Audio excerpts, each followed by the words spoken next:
Mess up. It's all right. We can get rid of that. Yeah. Yeah, we've been doing a bad job, but hey, Allie, how are you? Good, good. How are you? We're both doing good. Yeah, we're so excited to have you on first time on the Sub Hub podcast. But first and foremost, where are you at? How you doing? Yeah, I'm excited to be on as well. I know I'm the last of the American women from Golden Trail series, so save the best for last. I understand. Um, but I'm currently in Boise, actually. I live in Boulder right now, but I just flew in here yesterday, and I'm here for the weekend. So, Are you just visiting old friends in Boise, or do you go there to um, train? I'm actually getting inducted into the Hall of Fame. Oh, That's so cool. congrats. Congrats. Yeah, that's huge. Thanks.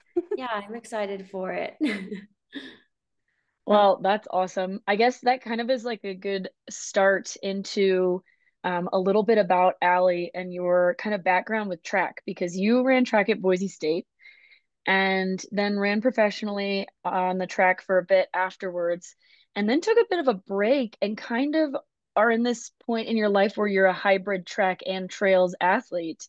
And so tell us a little bit about what it's like to be a hybrid athlete. What got you into trails in the first place? yeah, it's definitely, I think, so this is my last year, I pretty much just did trails. And then this year I did cross country track and then trails. And so this is kind of my first year of doing multiple in the same year as like having a major focus on three different things. And it's definitely been a learning experience. I like my first trail race was a disaster. And I think I just really overestimated how well track fitness would translate. So that was definitely humbling and like horrible. But I did enjoy a lot. I think there are aspects of each of the different disciplines that like are really good for me as an overall runner. Like some things from track help me in trails and some things from trails help me in track. So I think like going forward every year, I'll get a little bit better at like transitioning and going between the two and using the different strengths pulled from each of them to just make me better at both. Right now I'm probably not, like, if someone's like, oh, I want to know how to do it, like I'm not the person to go to for advice. But it's, I think it definitely is something that can be super beneficial. And one thing I've noticed is that if I race track for too long, I start to get like very injury prone. So being able to switch over to trails has helped me extend my racing season without getting injuries. Yeah, I love that. I think as far as taking advice, I would advise people to chat with you about just like being open, to making different combinations and following your own path. There's not many people who could say they made a cross country USA team, the Olympic trials final, and the Golden Trail World Series final. So I think it's really cool that you've found a way to combine, like you said, something that works for you. And then, encourage other people to find a path that works for them. Um, Another part of this, again, is that injury resilience, like being resilient to injury. What is it about trail specifically that you think helps with that? Yeah, it's interesting because when I'm doing trails, usually my running volume is higher, like, and my races are a lot longer. So you'd kind of think it would be make you more injury prone. But I think it's just like such a varied movement pattern that the stress on my body isn't just like the exact same thing every day and every workout. That I think that variance helps me be more resilient towards injuries. And also, it's obviously a lot of soft surface. And a lot of the time, you are going a lot slower too. So I think like some of the very steep uphill miles are pretty low impact, even though when you're ripping on a downhill, that's obviously high impact. Yeah, I'm a big believer in that as well. Like the just the variation of movement, keeping you healthy. Because I have like crazy ankle problems on the roads, but I like don't have those same ankle issues when I'm on trails because I'm not doing the same thing over and over again. Yeah. But well, I'm glad to, it sounds like you were mostly healthy this year. Yeah. And I mean, a lot of that's because I think I'm getting better at knowing like what different types of pains are, and like when I need to take a couple days off, or when I can like run through something, just like maturing as a runner, like kind of understanding my body more. Because there have been multiple points this year where I had to like cross train for a few days or even up to a week, or like skip workouts and stuff like that. But because I've been like, okay with taking those tiny steps back, I haven't had any major setbacks so far. I mean, knock on wood, obviously. No, 100%. I also fall into that realm. I was injured all the time throughout college and then found trails. So everything you and MK said, amen. Like I totally agree with all of that. Because knock on wood, like I haven't had any injuries due to the actual like movement of running and like overusing in that way because of the versatility of movement in trails. Um, what MK and I really love about you and are super fascinated about, which honestly is a super common thread amongst all the American women who crushed it at the Golden Trail World Series final this year, is just like again, like going back to that combination of the year and finding out what works for you. And so, I mean, I know I just said it like a couple minutes ago, but like USA cross country team, Olympic trials final, Golden Trail World Series final, like no one did that except you. Were those your goals that coming into the year, or how did that like goal setting look like, last year? Was it just you? Was it you working with David? And like, how do you do it to where it's not like potentially like overwhelming? Because for me, I'd be like, oh, wow, that's like three big goals. Like, how do I chop this up? So, how did you approach the goal setting? Yeah. Well, I think I kind of approached each of them like one at a time. So it wasn't like at the beginning of the year, I was like, I want to do this and this and this. At the beginning of the year, I was like, I want to make the Olympic trials final for the steeplechase. I want to try to make the Olympic team. And I know that if I do indoor track, I'll get injured before I get to that point in the season. So I don't want to do indoor track. That's why we decided to do cross. And we just felt like that was a good way for me to like race, be competitive, build fitness without getting like too specific and getting injured. And so then cross was like, once I decided I wanted to do cross, then I was like, okay, I want to make it to worlds. Um, but that was definitely less of a focus for the year as the Olympic trials were. That was more of like a building block towards that. And then the Olympic trials were like my only focus until they were over. And then I was like, okay, like complete mental flip. Now, what are my goals for trails? And um, it wasn't like at the beginning of the year, me saying, I need to do this and this and this, but it was kind of like getting through each little step. And then once that was over, then thinking about what was next. And you've been working with David for at least a year, maybe two now. Yeah, a year and a month about. And how's that been going? Yeah, I mean, it's been amazing. David is such a good coach. I mean, obviously his resume pretty much speaks for itself, and he coaches like so many of the US trail runners. But I think like what's really special about him is just his ability to kind of understand like the mental and emotional side of sports. And for me, that's something I never had in a coach, was someone that was more than just giving me workouts, was also like helping me work through things like mental blocks and difficult emotions that I had and negative thoughts that were ruminating. And so having him help get me through those things and like understand the way that different workouts and training impact me not only physically but also mentally and emotionally has been super helpful. And also like I don't know, there's something magic about his coaching. Like he's obviously great on the mental side and everything, but I actually physically have just felt like leaps and bounds ahead of where I was before he started coaching me. And it's just weird because I don't feel like I'm doing anything crazy special, but it's just he just knows what works, I guess. And you moved out to Boulder, so do you guys work like in person ever? Yeah. So I did a training camp before the trials in Boulder, and he paced me for a few of my really hard workouts. And he was like, yeah, if you move out here, like I can do this all the time. And so that was definitely part of the motivation of moving there. I was like, if I can have David in person, that's like a huge level up for my training. And yeah, he's paced me for some of my workouts now that I've moved there, but it's definitely like his last little stretch has been so intense for his own goals with Leadville and then Javelina. So like he's paced me when it's fit in, but he's definitely had to like also focus on his own training, and he can't just like do all my workouts because they're not really 100-mile male course record workouts, you know. Well, I was going to say, you can take credit too for coaching him potentially to the course record at Leadville. Yes. I do like to remind him that Yeah. I helped him in some workouts that were probably very instrumental in his success. So, Yeah. That last lap of Javelina, he was thinking of those track splits, man. oh, definitely.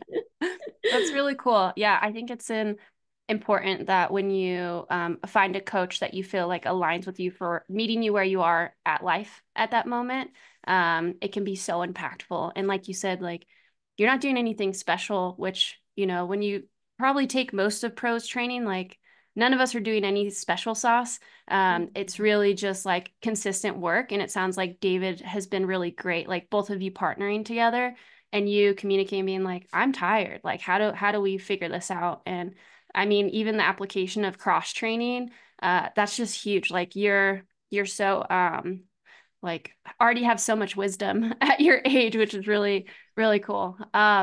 As far as, so it sounds like your partnership with David obviously has been impactful. We're also curious with NNormal, like Killian Jornet's freaking brand, and who gets signed as like the first American, Allie Ostrander, which is so cool. Well, I don't know if you're the first, but you seem to be the first. And I'm curious, like with that partnership as well, it seems that they do support you through having these different disciplines of running, despite the fact that they're a trail running brand. And so I'm curious if you came to them saying like, I want to do all these things. Yeah.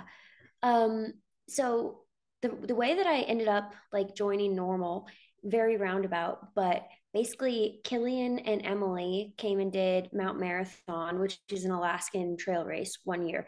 The only trail race I ever did growing up. Like once a year, all of a sudden I'm a trail runner, and I would do this July 4th every year.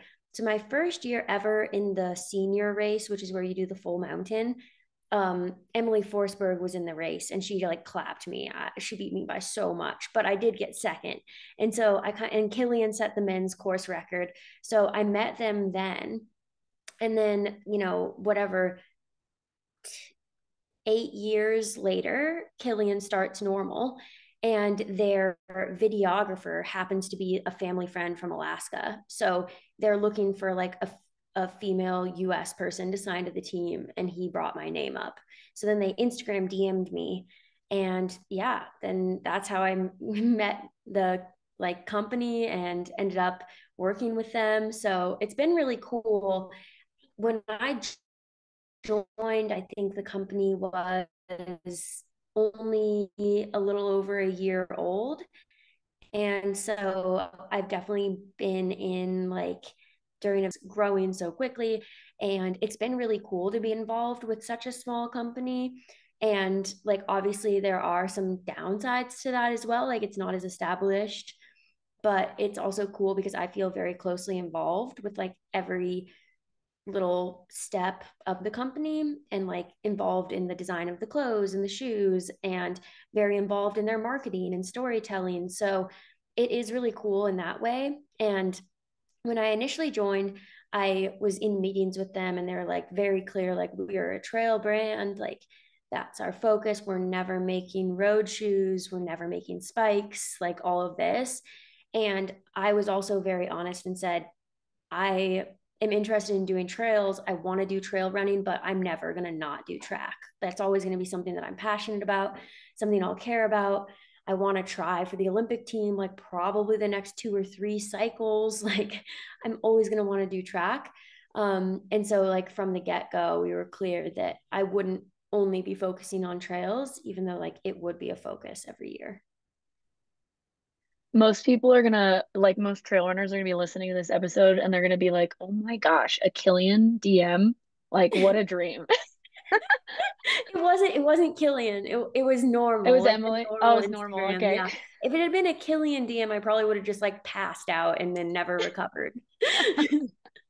Well, at least it's you also feel the same way as like most other trail runners.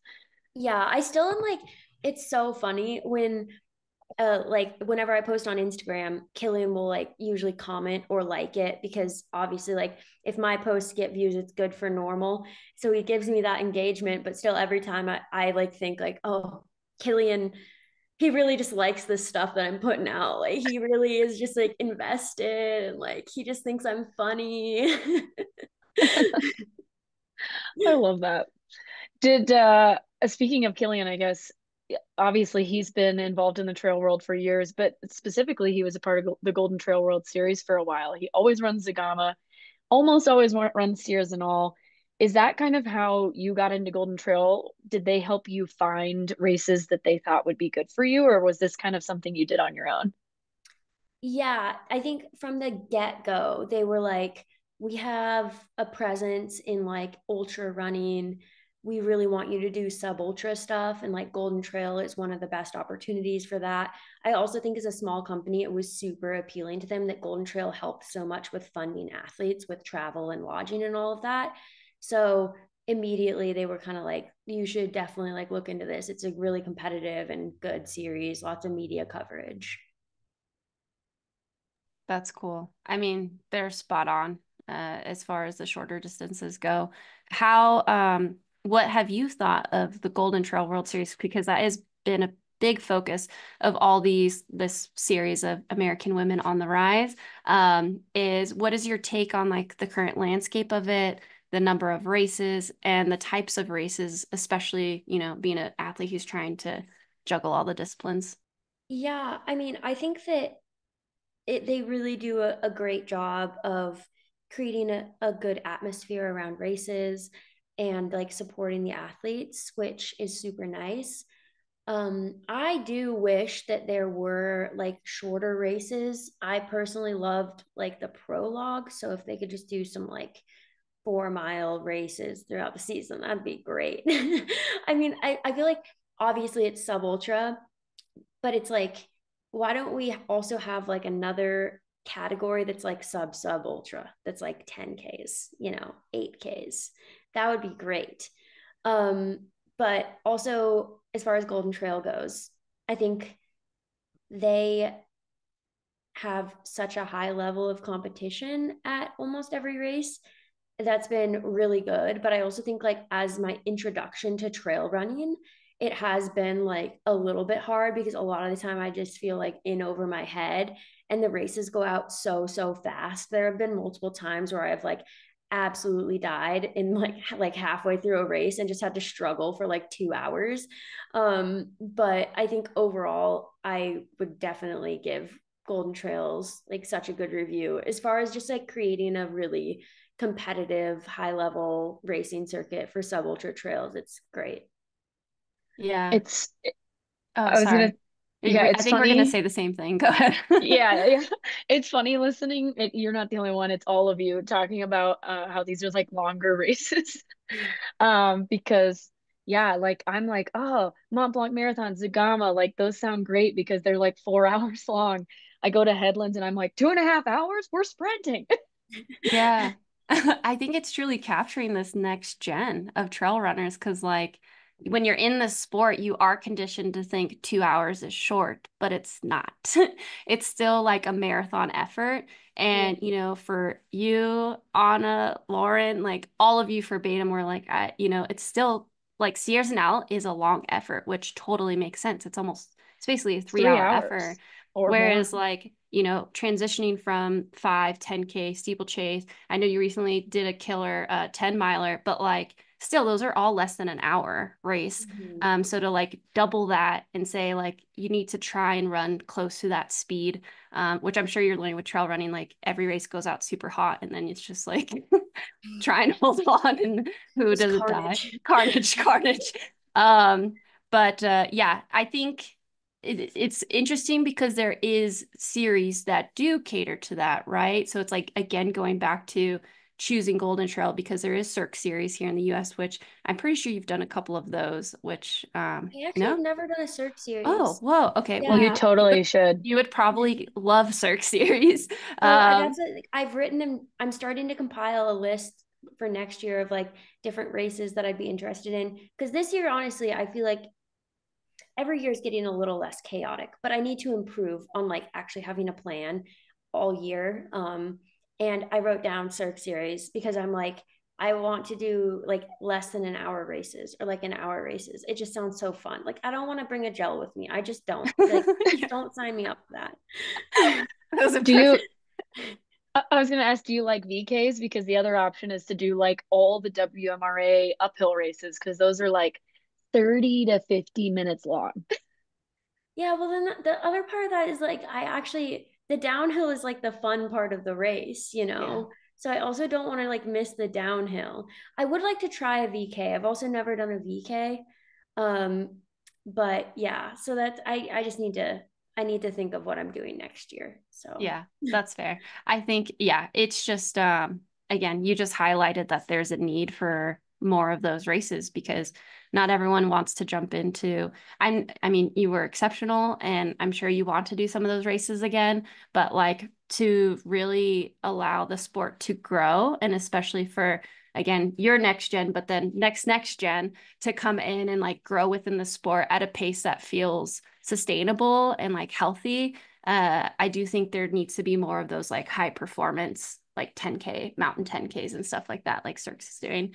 Um, but yeah, speaking of, having similar thought patterns, American women, that's why we brought you on. You are one of a plethora of American women who absolutely crushed it at Golden Trail World Series, which for MK and I being like just all around run fans, we were losing our minds over here in the States, just like texting back and forth. We're like, what is going on? They're absolutely crushing it. Um, I mean, as someone who has experience on track, road, and trail, what is your take on American women in the trail space right now? I mean, I'm like so impressed. I like you said, no one is just a trail runner, really. Like almost everyone's doing other stuff. Like Sophia's skiing, Anna and Lauren did track. Like so many people have other stuff that they're doing. So I'm really impressed by just like how high of a level everyone is running at. Um, Especially like Anna and Lauren because they came from track and I feel like they have just like really crushed the trails. And a lot of the time I'm like looking at what they achieve and I'm like, what are they doing? Because like I would like to do that as well. So it's definitely like inspiring to see people be able to like be way up there in these races and really compete even with coming from more of a track background. So that was really, really cool, honestly. Just like something for me, like keeping in the back of my head of like, okay, like maybe I'm not quite where I want to be on the trail scene right now, but I think if I stick with it and I keep working at it, like that is a level that I can get to. So it's just exciting to like have other Americans in the sport that you can look up to and also like get to know and run with and everything. Like saying look up to, like they're still like my peers and competitors, but like some people that I draw inspiration from as well. Like especially Lauren, her and I were roommates this trip, and both of us going into every race are just like, look, we don't know what's gonna happen, like we don't know what to expect. Like literally anything can happen in these trail races. I could feel good for the first hour and then walk the last hour. We just don't know. And then she ends up just like crushing it and getting second. So it was very, very cool to see. So you've been to the final 2 years in a row now, and the format was like pretty similar, but obviously different places. So what did you think of this year's final? Was it better than last year's final? Different? Like, what do you think of the flower format? We want all the deets. I liked the course this year better than the one last year, but also I this year I took a wrong turn during the final, which was like very demoralizing during the race of just like no. Um but I finished the race like still moving well, feeling strong and like moving up and passing people. Whereas last year, I didn't take any wrong turns, but I felt so like I was just going backwards from like halfway through the race until the end. So I think that's a lot of why I liked this course better, is just I felt like maybe I was more prepared this year and that I was able to actually run a complete race. But I also like the flower format. I think it kind of breaks up the race. You see more people more often. It's easy for aid stations. So I think that's a good format, especially for like a final when you want people to come watch. Um, this year also was weird because the race started up a mountain. So you weren't like all the way to the top, but you had to take a gondola to get to the race start.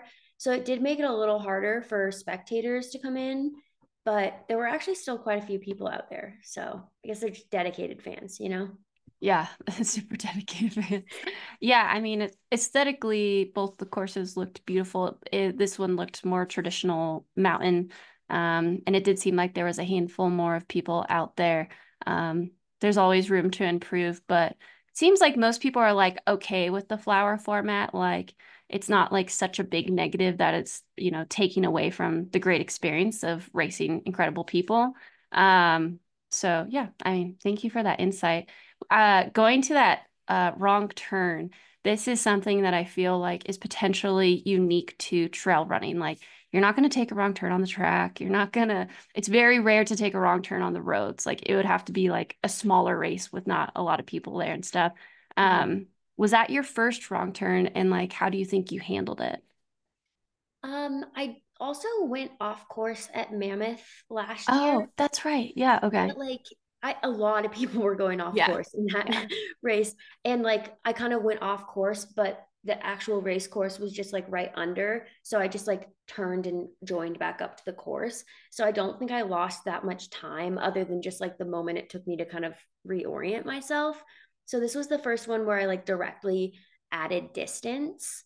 And I was just like really sad in the moment because I think 14 people passed me during the time that I was off the trail. So, and at the time, I didn't know how many it was, but I was running down and I kept going down when I should have turned to go back up. And so, as I was running back up to get onto the trail again, I was just watching people run by. And it's just so sad to see that because you're like, no, like this is just, I just worked for all that time and now I've lost it. And it took me a little while to kind of get back into race mode because at first I was like, okay, I'm just gonna like jog it in, like I'm gonna finish, but like my race is done, it's over, like I lost all this time.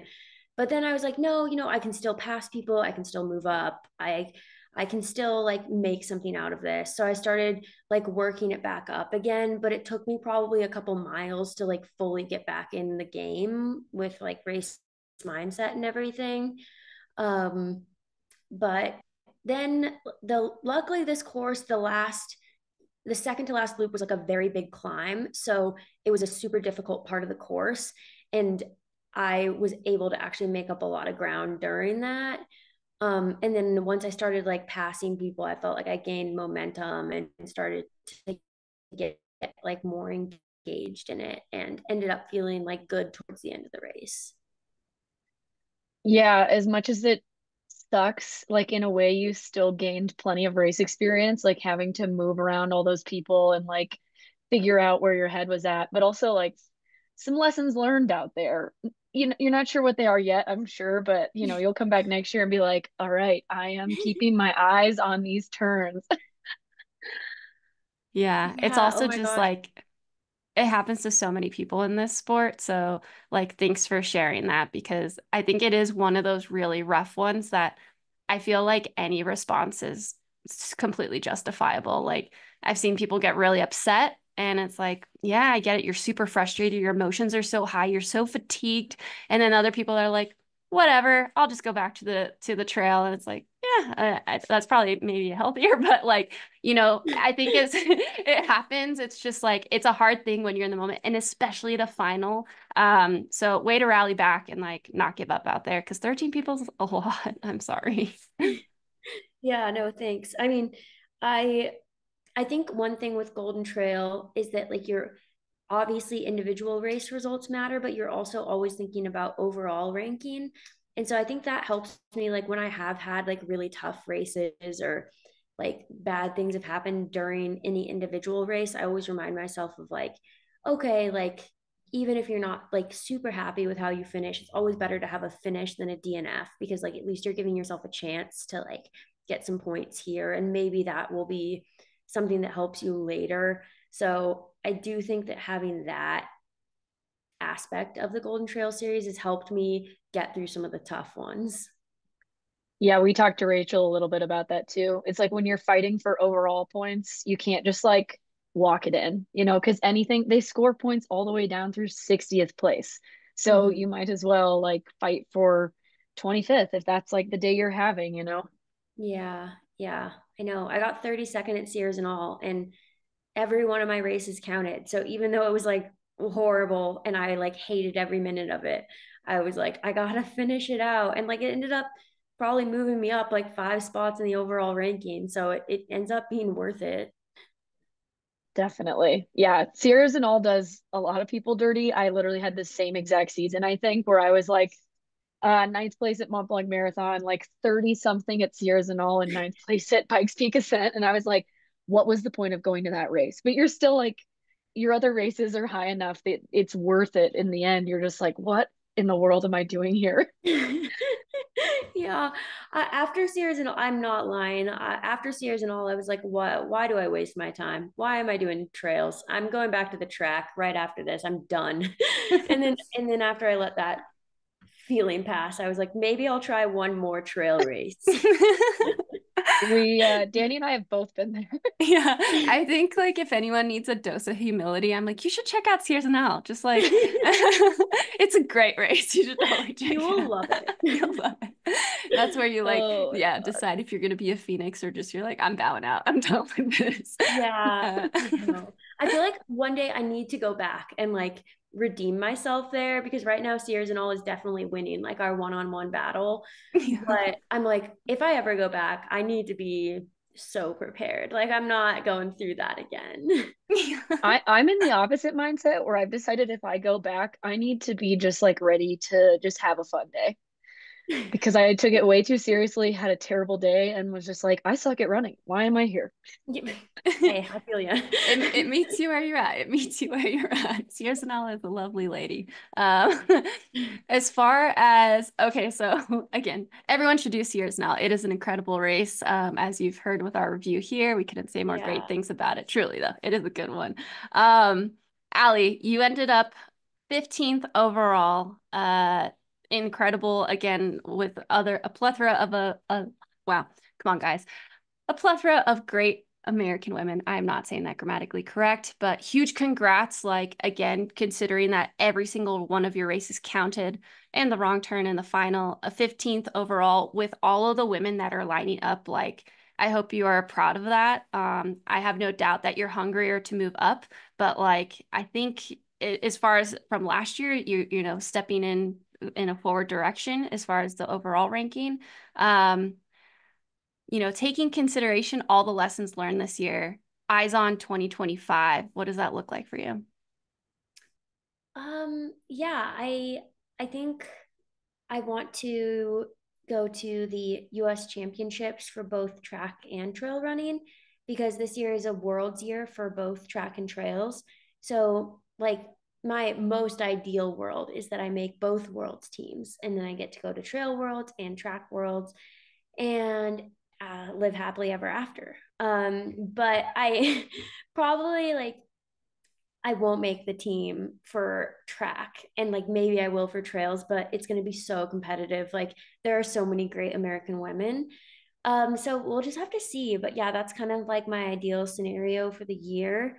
And either way, I think it's valuable to gain that championship racing experience. So hopefully, like just being able to start competing in those races more and more often will prepare me like to make those sorts of teams in the future. That would be such an insane double. Like, there are not many people in this world that would be able to say, actually, you'd be the only one probably at this point that could say, I went to a world champs on track and on the trails in 1 year. Yeah, that is Well, I can't say it yet. I'm just, Yeah. Yeah. if it happens, it We're happens. we're putting it out there. It's in the Um, I'm world. assuming I'm assuming you're probably not gonna try to make the 80K team. So are you gonna try to make the VK or the classic or both? I would probably try for both, I'm guessing. Just because, like I said, it is so competitive. So just having like two chances at a team seems more ideal than having one chance. Yeah, that is so, so cool. I love that you're putting that out into the universe and chasing that. Yeah, what MK said. I was just like, oh, that's so sick. And that just sounds like a fun journey, like something to get you fired up. It's like, yeah, part one, try and be the best I can at track. Part two, try and be the best I can at trail. I think the races are going to be announced the day that this episode is dropping. MK. Well, you could check out our SubHub headlines because those will have the races that you can use to qualify that Allie will probably be at trying to make the USA team. As far, well, thank you for sharing your 2025 plans. Last but not least, those are your goals. What is the biggest lesson you learned from this year of being a multidiscipline athlete, and how are you going to apply that lesson learned to next year? Um, well, I think I learned that I definitely race the best when I go out more conservative and close harder. But I also think looking back at a lot of my races this year, sometimes that holds me back from like having these huge breakthrough performances because I don't necessarily put myself out there to like hugely succeed because I'm afraid of like the huge failure that could come with that. And I think part of that is just from like my experience in trails, the bad experiences that I've had. But I think going into this next year, I want to work on like my race mentality and building up a bigger toolbox of being able to run different styles of races and try and be able to put myself in those situations more often to try to really like push and see what I'm capable of, instead of like running more of the safe route that I am used to.